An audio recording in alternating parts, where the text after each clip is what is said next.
ఏం జరుగుతూ ఉంది ఒకసారి గమనిస్తే రాష్ట్రం పురోగతి వైపు పోతా ఉందా లేకపోతే రివర్స్ డైరెక్షన్లో పోతా ఉందా? రాష్ట్రంలో ఉన్న ప్రతి ఒక్కరూ కూడా ఆలోచన చేయాల్సిన అవసరము చాలా ఉంది. రాష్ట్రంలో ఈరోజు హత్యలు జరుగుతూ ఉన్నాయి, అత్యాచారాలు జరుగుతూ ఉన్నాయి, ఆస్తుల ధ్వంసం జరుగుతూ ఉంది. ఎక్కడ చూసినా కూడా ఎవరైనా కేసు పెట్టడానికి పోతే ఫాల్స్ కేసెస్ రివర్స్ విక్టిమ్ మీదనే పెడతా ఉన్న పరిస్థితులు, పోలీసులు ప్రేక్షక పాత్ర పోషిస్తూ ఉన్న పరిస్థితులు, ప్రశ్నించడానికి ఏ స్వరం కూడా ఉండకూడదు, బయటికి అడుగు పెట్టకూడదు అన్న దృక్పథంతో ఈరోజు అణిచివేసే ధోరణితో ఈరోజు ప్రభుత్వం పరిపాలన కొనసాగిస్తూ ఉంది. నిజంగా చూస్తే చాలా బాధ కలిగించే విషయాలు ఇవన్నీ కూడా. ఎక్కడైనా కూడా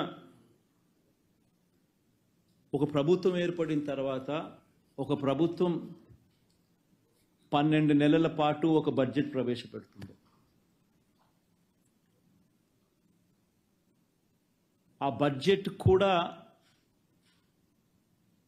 7 నెలలు 12 నెలల కాలంలో ఏకంగా 7 నెలలు రెగ్యులర్ బడ్జెట్ కూడా ప్రవేశపెట్టలేని అధ్వానమైన పరిస్థితిలో ఈ ప్రభుత్వం ఉంది అని అంటే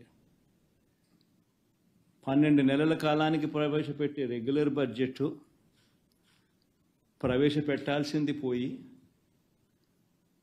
ఆ 12 నెలల కాలానికి సంబంధించిన కాల వ్యవధిలో ఏకంగా 7 నెలలు ఓట్ ఆన్ అకౌంట్ బడ్జెట్ మాత్రమే ప్రవేశపెట్టే అధ్వానమైన పరిస్థితిలో ఈరోజు రాష్ట్రం ఉంది అని అంటే రెగ్యులర్ బడ్జెట్ ప్రవేశపెట్టే ధైర్యం కూడా చంద్రబాబు నాయుడు గారికి లేదు అని అంటే ఎంతటి దారుణమైన పాలన సాగుతూ ఉంది అని చెప్పడానికి ఇదొక గొప్ప నిదర్శనం. నిజంగా రెగ్యులర్ బడ్జెట్ అంటూ తాను ప్రవేశపెడితే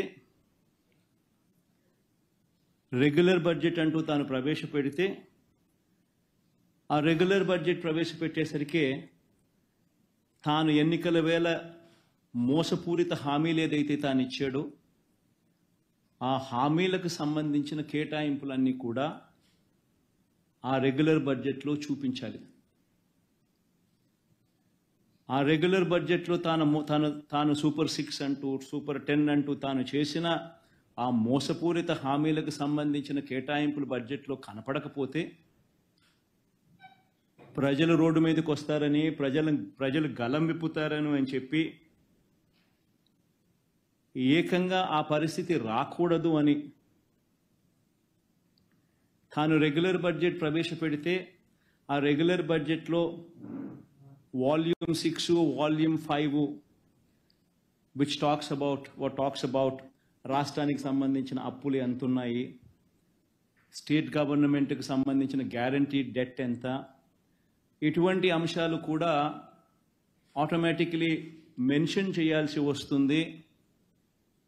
ఒకవేళ మెన్షన్ చేస్తే తాను అబద్ధాలు చెప్తా ఉన్నటివన్నీ కూడా ప్రజలకు తెలిసిపోతుంది అని అది కూడా చేయలేని అని కూడా ఇంకొక కారణంతో ఏకంగా రెగ్యులర్ బడ్జెటే పెట్టకోకుండా చంద్రబాబు నాయుడు గారు దాటవేస్తా ఉన్న ధోరణి. నిజంగా ఎవరైనా కూడా రెగ్యులర్ బడ్జెట్ ప్రవేశపెడితే పథకాలకు సంబంధించి మేనిఫెస్టోకు సంబంధించి ఆయన ఇచ్చిన హామీలు ఏమిటి, ఆ హామీల మేరకు ప్రజలందరూ ఎదురు చూస్తూ ఉంటారు. ఆ పథకాలన్నీ అందులో ఉన్నాయా, ఆ పథకాల డబ్బులు మాకు వస్తాయి అని చెప్పి ఎదురు చూస్తూ ఉంటారు. అవన్నీ కూడా మోసపూరిత హామీలని ప్రజలకు తెలిసిపోతాయి అని రెగ్యులర్ బడ్జెట్ కూడా కనీసం పెట్టకుండా దాటవేస్తా ఉన్న ధోరణి. ప్రజలెవరూ రోడ్ల మీదకి రాకూడదు అని భయానక వాతావరణం, ఫియర్ సైకోసిస్ క్రియేట్ చేస్తూ రాష్ట్రాన్ని ఏకంగా అత్యాచారాలు, హత్యలు, కొట్టడాలు, ఆస్తుల ధ్వంసాలు, వీటి అన్నిటితో భయానక వాతావరణం క్రియేట్ చేస్తూ ఉన్నారు. నేను అడుగుతా ఉన్నాను ఒకటి, ఇలాంటి దారుణమైన పరిస్థితులు ఎలా ఉన్నాయి, ఎంత దారుణంగా ఉన్నాయి అని చెప్పి ఒకసారి గమనించాల్సిన అవసరం ఉంది. చంద్రబాబు నాయుడు గారు ఎప్పుడూ కూడా ఆయన ఏ రోజైనా కూడా ఆయనకు ఒక మోడస్ ఆపరాండా ఉంటుంది. ఆ మోడస్ ఆపరాండా అనేది ఏంటంటే వంచనకు తోడు ఒక గోబెల్స్ సిద్ధాంతం, గోబెల్స్ ప్రచారం. తాను ఒక మనిషిని అప్రదిష్ట పాలు చేయాలనుకున్నా, తాను చెప్పిన మాటలన్నీ కూడా తాను తప్పాలనుకున్నా, ఒక మోడస్ ఆపరాండా అనేది తాను ఎప్పుడు కూడా ఫాలో అయ్యే కార్యక్రమం. ఆ మోడస్ ఆపరాండా ప్రకారం ముందుగానే తాను ఒక కథను సిద్ధం చేస్తాడు. ఆ కథను తాను చెబుతాడు. తన ఈనాడు, తన ఆంధ్రజ్యోతి, తన TV5 తనకు సంబంధించిన ఈ మీడియా సామ్రాజ్యాన్ని ఉపయోగించుకొని ఆ కథను ముమ్మరంగా ప్రచారం చేస్తారు. వరుసగా ఆ కథనాలే వచ్చేట్టుగా చేస్తారు. దాని మీద డిబేట్లు కూడా పెడతారు. మంత్రుల నుంచి కింద స్థాయి వరకు కూడా అయ్యే మాటలే మాట్లాడిస్తారు. మాట్లాడించిన తర్వాత ఆ డిబేట్లలో ఉన్న ఒపీనియన్స్ ఇచ్చే వాళ్ళందరూ కూడా వీళ్ళ మనుషులే, వాళ్ళు కూడా అవే ఒపీనియన్లు వచ్చేట్టుగా చేస్తారు. చేసి చివరికి ఏమంటారు, రాష్ట్రం క్లిష్ట పరిస్థితుల్లో ఉంది కాబట్టి చంద్రబాబు నాయుడు చేసే ఈ పని జస్టిఫైడ్ అని చెప్పి దాన్ని మళ్ళా వీళ్ళంతకు వీళ్ళే రాటిఫై చేసుకుంటారు. ఎగ్జాక్ట్గా ఈరోజు ఇదే జరుగుతూ ఉంది. చంద్రబాబు నాయుడు అనే వ్యక్తి ఈ మోడస్ ఆపరాండా సొంత మామ ఎన్టీ రామారావు గారిని వెన్నుపోటు పొడిచి ఆయన పార్టీని లాగేసుకున్నప్పుడు ఇదే మోడస్ ఆపరాండా. అప్పుడు పాపం లక్ష్మీపార్వతి గారిని నాశనం చేసేశారు. చంద్రబాబు నాయుడు గారు బీజేపీతో పోవాలనుకున్నప్పుడు ఇదే మోడస్ ఆపరాండా. బీజేపీని మళ్ళీ తన్నేటప్పుడు కూడా మళ్ళీ ఇదే మోడస్ ఆపరాండా. సిమిలర్లీ ఎన్నికలప్పుడు వాగ్దానాలు ఇచ్చేటప్పుడు ఇదే మోడస్ ఆపరాండా. ఎన్నికలలో వాగ్దానాలు ఎగరగొట్టేటప్పుడు కూడా మళ్ళీ ఇదే మోడస్ ఆపరాండా. ఈరోజు ఇదే మోడస్ ఆపరాండా మళ్ళీ కొనసాగుతూ ఉంది. ఈరోజు మొట్టమొదటిసారిగా ఈ మధ్యకాలంలో చంద్రబాబు నాయుడు గారు ఈ మోడస్ ఆపరాండాను ఇంప్లిమెంట్ చేస్తూ తాను ఈ మధ్యకాలంలో తాను మొదటి స్టోరీ ఈ మధ్యకాలంలో మనందరికీ కూడా బాగా పరిచయం చేసిన స్టోరీ, రాష్ట్రం ఆర్థికంగా ధ్వంసం అయిపోతూ ఉంది అన్న స్టోరీ. అందుకనే నేను రెగ్యులర్ బడ్జెట్ కూడా ప్రవేశపెట్టలేకపోతా ఉన్నాను. రాష్ట్రం ఆర్థికంగా ధ్వంసం అయిపోయిన పరిస్థితిలో ఉంది అని కూడా చెప్పుకొచ్చే కార్యక్రమం జరుగుతూ ఉంది. ఇవన్నీ కూడా మనం చూస్తూనే ఉన్నాం. ఈ మాదిరిగా నిజంగా రాష్ట్రం ఆర్థికంగా ధ్వంసం నిజంగానే అయిపోతా ఉందా, అయ్యిందా అని ఒక్కసారి గమనిద్దాం. ఒకసారి నిజంగా మనం కూడా వాస్తవాలు కూడా ఒకసారి మన ద్వారా, ఎందుకనంటే ఇవన్నీ కూడా ఏమిటంటే సమస్య ఏంటంటే ఇవన్నీ కూడా ప్రజలకు తెలియాల్సిన అవసరం ఉంది, ప్రజలు ఆలోచన చేయాల్సిన అవసరం ఉంది. మరీ ముఖ్యంగా బాధ్యత కలిగిన విలేకరులుగా ఉన్న మీరు, బాధ్యత కలిగిన మీడియా హౌసెస్గా ఉన్న మీరు ప్రజల దగ్గరికి తీసుకొని పోవాల్సిన వాస్తవాలు కూడా ఇవన్నీ. నిజంగా ఒకసారి గమనిస్తే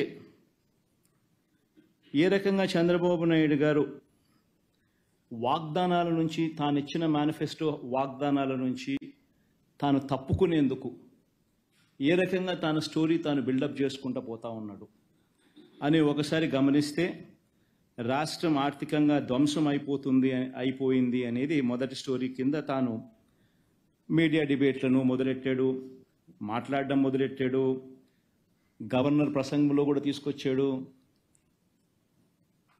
ఇవన్నీ కూడా మొదలెట్టాడు. ఒక్కసారి గమనిద్దాం. ఒకసారి ఎన్నికల దగ్గర నుంచి చంద్రబాబు నాయుడు గారు ఇంతకుముందు ఊదరగొడుతూ మాట్లాడిన మాటలు ఏమిటి?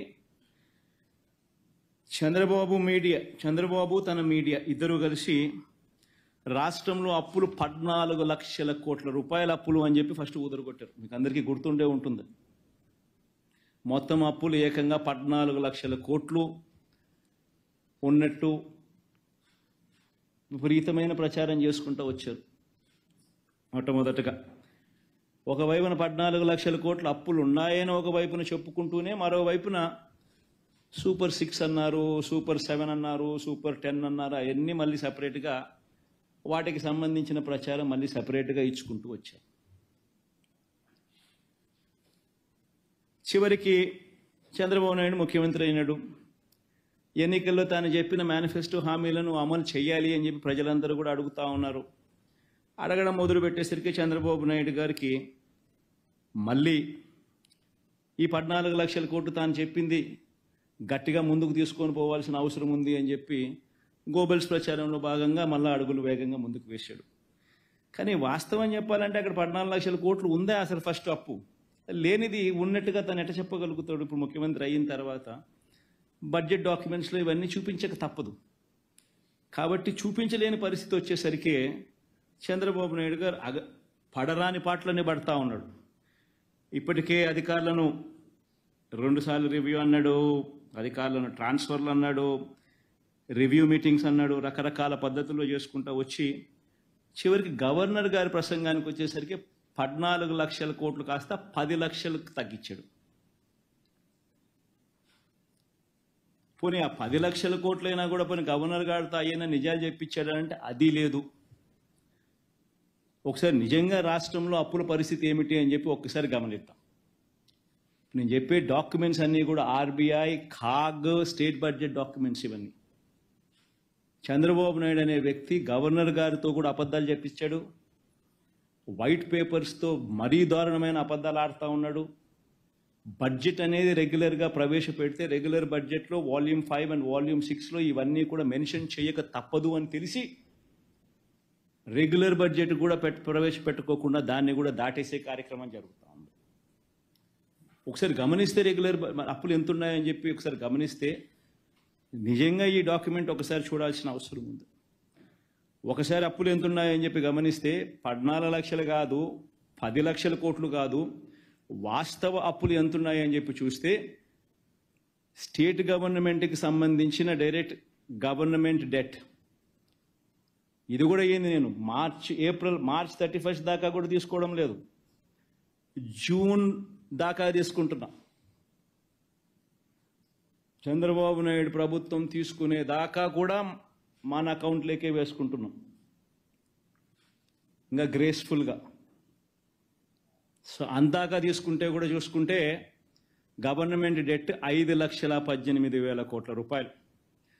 చంద్రబాబు నాయుడు గారు అధికారంలోకి రాకమునుపు 1,18,051 కోట్ల అప్పు ఉంటే చంద్రబాబు నాయుడు దిగిపోయే టయానికి 2,71,798 కోట్ల రూపాయల అప్పులు గవర్నమెంట్ డెట్ అయితే 5,18,000 కోట్లు మన హయాం జూన్లో ముగిసే టయానికి పెరిగిన దాకా పోయిన అప్పులు.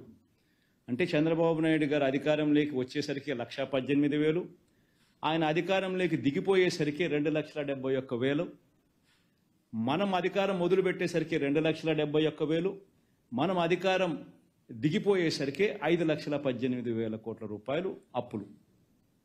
అంటే రాష్ట్రం మొత్తానికి ఈరోజు జూన్ 2024లో ఎంత అప్పులు ఉన్నాయి రాష్ట్రానికి? అప్పులు అంటే 5,18,000 కోట్ల రూపాయలు అప్పులు ఉన్నాయి. ఈ అప్పుకు స్టేట్ గవర్నమెంట్ గ్యారంటీడ్ డెట్ కూడా కలుపుకుందాం. అబ్బా లిబరల్గా పోదాం, ఇంకా మనం చాలా లిబరల్గా ఆలోచన చేద్దాం, లిబరల్గా పోదాం. స్టేట్ గవర్నమెంట్ గ్యారంటీడ్ డెట్ కూడా కలిపేసుకుందాం. స్టేట్ గవర్నమెంట్ గ్యారంటీడ్ డెట్ కూడా కలుపుకుంటే అంటే ఈ సివిల్ సప్లైస్ కార్పొరేషన్లకు ఇటువంటి వాటికి అన్నిటికీ కూడా గవర్నమెంట్ గ్యారంటీ ద్వారా అప్పులు తెచ్చుకుంటే అటువంటివన్నీ కూడా కలుపుకుంటే చంద్రబాబు నాయుడు గారు అధికారంలోకి రాకమునుపు ఆయన హయాంలో స్టార్ట్ అయ్యేసరికి 5,744 కోట్లుంటే ఆయన హయాం ముగిసే టయానికల్లా అవి కాస్త 50,000 కోట్లకు ఎగబాకుతే మన హయాం స్టార్ట్ అయ్యే టయానికి 50,000 కోట్ల రూపాయలుతో మొదలెడితే మన హయాం ముగిసేసరికి అటువంటి అప్పులు 106,000 కోట్లకు ఎగబాకాయి. రాష్ట్రంలో ఇవాళ అటువంటి అప్పులు కూడా కలుపుకుంటే మరో 106,000 కోట్ల రూపాయలు కనిపిస్తూ ఉన్నాయి. పోనీ ఇంకా లిబరల్గా పోదాం, గవర్నమెంట్ గ్యారంటీ లేనేటి కూడా కలుపుకుందాం. గవర్నమెంట్ పరంగా పవర్ జనరేటర్స్ లాంటి వాళ్లకు పేయబుల్స్ కూడా లెక్కేసుకుందాం. అవి కూడా లెక్కేసుకుంటే debt in the books of power sector corporations Chandrababu Naidu garu అధికారంలోకి రాకమునుపు 26,000 కోట్ల రూపాయలు ఉంటే ఆయన అధికారం ముగిసేసరికి ఆ పబ్లిక్ సెక్టర్ అండర్టేకింగ్స్లో ఆ కార్పొరేషన్స్ పవర్ సెక్టర్ కార్పొరేషన్స్లో 64,674 కోట్ల రూపాయలకు అప్పులు ఎగబాకే. పవర్ డ్యూస్ పవర్ జనరేటర్స్ కానీ కట్టాల్సిన బకాయిలు మరో 21,000. Power sector liabilities aggregate debt and payables ఎంత అని చూసుకుంటే 86,215 కోట్ల రూపాయలు. అంటే 29,000 కోట్ల రూపాయలు ఆయన హయాంలో మొదలు కాకమునుకుంటే ఆయన హయాం ముగిసేసరికి ఇటువంటి లయబిలిటీస్ కూడా 86,215 కోట్లకు ఎగబాకే. మన హయాంలో వచ్చేసరికి 86,215 కోట్లతో స్టార్ట్ చేసి 123,000 కోట్ల రూపాయలకు ఇప్పుడు మన హయాం ముగిసేసరికి రాష్ట్రానికి సంబంధించిన అటువంటి అప్పులు ఉన్నాయి.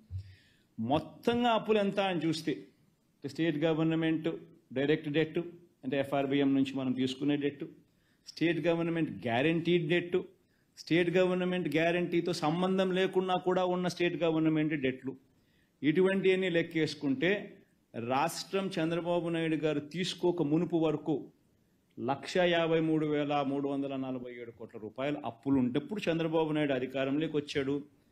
అది కాస్త చంద్రబాబు నాయుడు గారు అధికారంలోకి దిగిపోయేసరికి 4,08,000 కోట్ల రూపాయలకు ఎగబాకింది.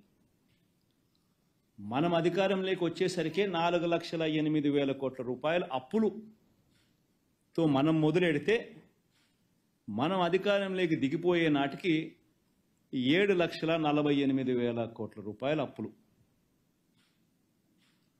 Compounded annual growth rate Chandrababu Naidu గారి 5 ఏళ్ళు, మన వైఎస్ఆర్సీపీ పార్టీకి సంబంధించిన 5 ఏళ్ళు, ఎవరి హయాంలో అప్పులు ఎవరు ఎంత ఎక్కువ చేశారు అని చెప్పి ఒకసారి చూస్తే చంద్రబాబు నాయుడు గారి హయాంలో 153,347 కోట్ల రూపాయలతో ఆయన మొదలెట్టినది ఆయన పాలన 4,08,000 కోట్ల రూపాయల దాకా ఆయన అప్పులు చేసిన పరిస్థితులు చూస్తే ఏకంగా 21.63%, 21.63% compounded annual growth rate of all liabilities. మన హయాంలో 4,08,170 కోట్ల రూపాయలతో మొదలెడితే 7,48,000 కోట్ల రూపాయలకు ఇప్పుడు ఉన్న పరిస్థితులను లెక్కేసుకుంటే compounded annual growth rate of liabilities ఎంత అంటే 12.90% మాత్రమే. అంటే 21% అప్పు చేసినోడు గొప్పోడా? రాష్ట్రాన్ని దాన్ని ఏమన్నాడు, ఏం పదం వాడినాడైనా, రాష్ట్రాన్ని ఆర్థిక ధ్వంసం 21.63% compounded annual growth rate of debt చేసినవాడు ఆర్థిక ధ్వంసం చేసినవాడా? మనము కేవలం 12.9%, అన్నీ కలిపినా కూడా, అన్ని రకాల డెట్స్ కలిపిన మనం ఆర్థికంగా ధ్వంసం చేసిన వాళ్ళమా? అందరూ కూడా ఈ పాయింట్ గమనించాల్సిన అవసరం ఉంది. మరి ఎక్కడ 14 లక్షల కోట్లను అబద్ధాలు చెప్పడం ధర్మమేనా? గవర్నర్ ప్రసంగంలో 10 లక్షల కోట్లని చెప్పించడం ధర్మమేనా? ఉన్నవి అన్ని రకాల అప్పులు కూడా లెక్కేసుకున్నా కూడా including payables to power generators అటువంటివి కూడా కలుపుకున్నా కూడా కేవలం 7,48,000 మాత్రమే ఉండడం వాస్తవం అయితే ఈ మాదిరిగా తప్పుడు లెక్కలు చెప్పడం ధర్మమేనా? ఇన్ఫ్యాక్ట్ రాష్ట్రానికి సంబంధించిన ఆర్థిక వ్యవహారాలకు సంబంధించిన విషయాల మీద కేంద్ర ప్రభుత్వం రిలీజ్ చేసిన ఎకనామిక్ సర్వే ఆంధ్ర రాష్ట్రానికి సంబంధించిన పారాగ్రాఫ్ ఒకసారి చూస్తే ఆంధ్ర రాష్ట్రాన్ని పొగుడుతూ వాళ్ళు రాసిన మాటలు చూడండి ఒకసారి. State governments continue to improve their finances in financial year 24. Preliminary unaudited estimates of finances for a set of 23 states published by CAG suggests that the gross fiscal deficit of these 23 states was 8.6%, lower than the budgeted figure of 9.1 lakh crores.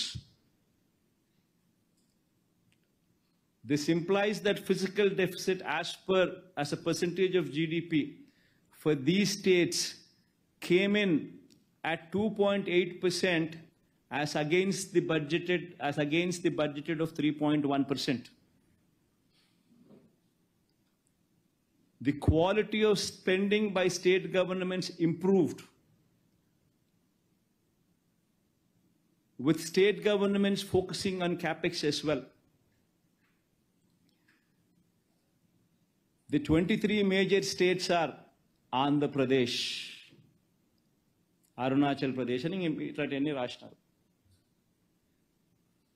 మనము కేటాయింపులు, మనం బడ్జెట్లు మన ద్వారా మనకు ఇచ్చే అవకాశం, FRBM ద్వారా మనకు అవకాశం ఉండి మనల్ని బారో చేసుకునే అవకాశం మనకి ఇచ్చిన దాన్ని కూడా ఇంకా తక్కువ తీసుకున్నాం ఇచ్చిన దానికన్నా కూడా. డైరెక్ట్ బెనిఫిట్ ట్రాన్స్ఫర్ లాంటి గొప్ప కార్యక్రమాలు మనం చేసినాం కాబట్టి మన రాష్ట్రాలు ఏదైతే మన రాష్ట్రం ఏదైతే ఉందో దాన్ని పొగుడుతూ కూడా రాసినారు. క్వాలిటీ గురించి కూడా, quality of spending by state governments improved అని కూడా కితాబ్ ఇచ్చినారు. ఒకసారి రాష్ట్రానికి సంబంధించిన మార్చ్ 2024 దాకా ఇది this is data from RBI, అంతే కదా కృష్ణ?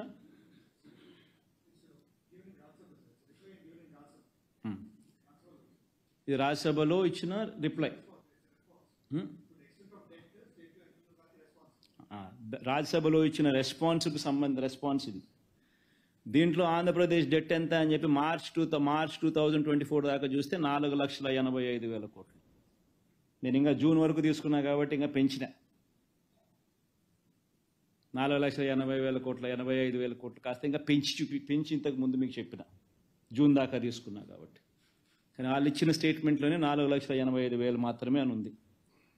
మరి ఎక్కడి నుంచి వస్తూ ఉన్నాయి ఈ నెంబర్లు? 10 లక్షల కోట్లను ఒకరితో చెప్పిస్తారు, ఒకరితో చెప్పిస్తారు, 14 లక్షల కోట్లని ఆయన అంటాడు, ఇంకొకరితో రాయిస్తారు.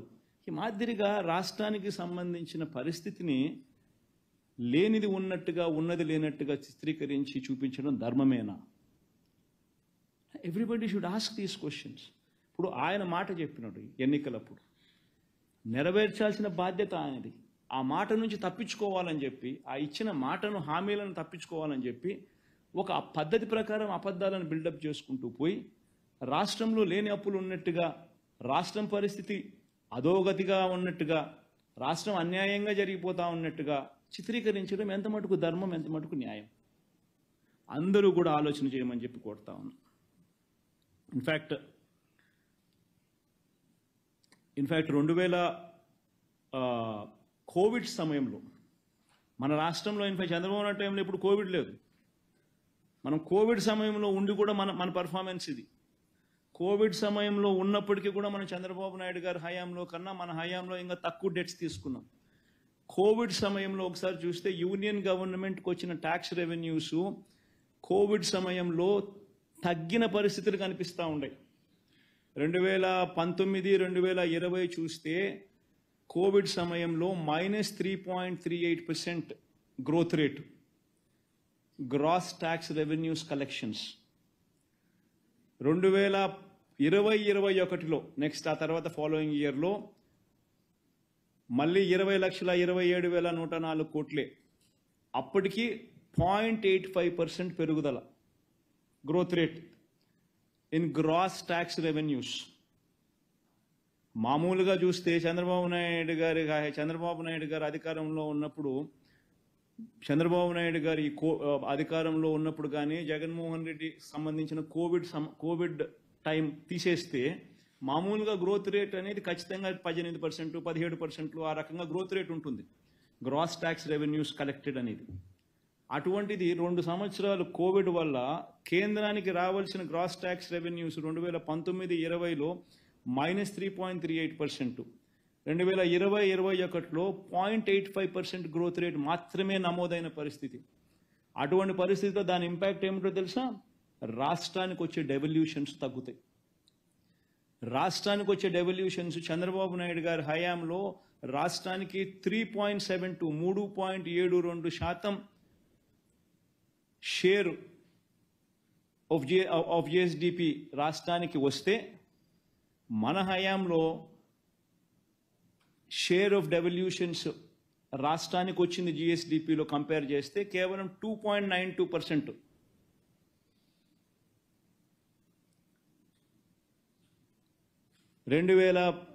ఇది జిఎస్డిపినా జీడిపినా? జిఎస్డిపిలో చంద్రబాబు నాయుడు గారి హయాంలో రాష్ట్రానికి వచ్చిన డెవల్యూషన్స్ 3.72% వస్తే మనకు కోవిడ్ రావడం వల్ల నష్టం జరిగి రాష్ట్రానికి రావాల్సిన డెవల్యూషన్స్ కూడా అంతకు ముందు 5 సంవత్సరాలు చంద్రబాబు నాయుడు గారి హయాంతో పోలిస్తే రాష్ట్రానికి వచ్చిన డెవల్యూషన్స్ కూడా జిఎస్డిపిలో 2.92% మాత్రమే వచ్చిన పరిస్థితులు తగ్గినాయి మన పర్సంటేజ్ చూస్తే. అటువంటి పరిస్థితుల్లో కేంద్రమే కాదు ప్రతి రాష్ట్రము కూడా అప్పులు ఎక్కువగా చేసుకునే వెసులుబాటు కేంద్ర ప్రభుత్వం అడుగులు ముందుకు వేసింది. కేంద్ర ప్రభుత్వం ఎక్కువ అప్పులు తీసుకుంది, రాష్ట్రాలకు ఎక్కువ అప్పులు తీసుకునే అవకాశం కూడా కల్పించింది. అయినప్పటికీ కూడా మన హయాంలో చంద్రబాబు నాయుడు గారు చేసిన అప్పులు కన్నా మన హయాంలో అప్పులు మనం తక్కువ చేసినాం. చంద్రబాబు నాయుడు గారి హయాంలో compounded annual growth rate of liabilities 21.63% అయితే మన హయాంలో compounded annual growth rate of liabilities all kinds of liabilities put together 12.90% మాత్రమే. ఆయన హయాంలో ఎఫ్ఆర్బిఎం డెట్కి సంబంధించిన అంశం వరకే చూసుకున్నా కూడా 18.15% కంపౌండెడ్ యాన్యువల్ గ్రోత్ రేట్, మన హయాంలో 13.80% మాత్రమే కనిపిస్తుంది. అంటే ప్రతి అంశంలోనూ కూడా అప్పుల పరంగా కోవిడ్ లాంటి విపత్కర పరిస్థితుల్లో కూడా వైఎస్ఆర్సీపీ హయాంలో అప్పులు తక్కువ జరిగాయి. Compounded annual growth rate of debt when compare to Chandrababu రెజీమ్లో ఆయన 5 సంవత్సరాలతో కంపేర్ చేస్తే. ఇది వాస్తవాలు. మిమ్మల్ని అందరినీ కూడా కోరేది ఒకటి, ఈ స్లైడ్ చూపించండి. ఈ గవర్నర్ గారికి కూడా నేను ఈ సందర్భంగా లెటర్ రాస్తున్నాను. అయ్యా గవర్నర్ గారు, మిమ్మల్ని కూడా చంద్రబాబు నాయుడు గారు మోసం చేసి మీతో కూడా అబద్ధాలు చెప్పించడం ధర్మమేనా? మీరు కూడా వాస్తవాలు తెలుసుకోకుండా ఈ మాదిరిగా అసెంబ్లీలో ప్రసంగించడం న్యాయమేనా అని కూడా గవర్నర్ గారిని కూడా లెటర్ రాస్తా ఉన్నాం. గవర్నర్ గారికి వాస్తవాలన్నీ కూడా క్రోడీకరించి ఆధారాలతో సహా పెడుతూ గవర్నర్ గారికి కూడా లేఖ రాసి చంద్రబాబు నాయుడు గారి ప్రభుత్వాన్ని, ఆర్థిక శాఖను తిట్టమని చెప్పి, మందలించమని చెప్పి, గవర్నర్ గారిని ఈ రకంగా రైడ్కి తీసుకొని పోవడం, గవర్నర్ గారి చేత కూడా ఈ మాదిరిగా అబద్ధాలు ప్రచారం చేయించడం కరెక్ట్ పద్ధతి కాదు అని చెప్పి గవర్నర్ గారికి కూడా లెటర్ రాస్తున్నాం. ఇవన్నీ వాస్తవాలు.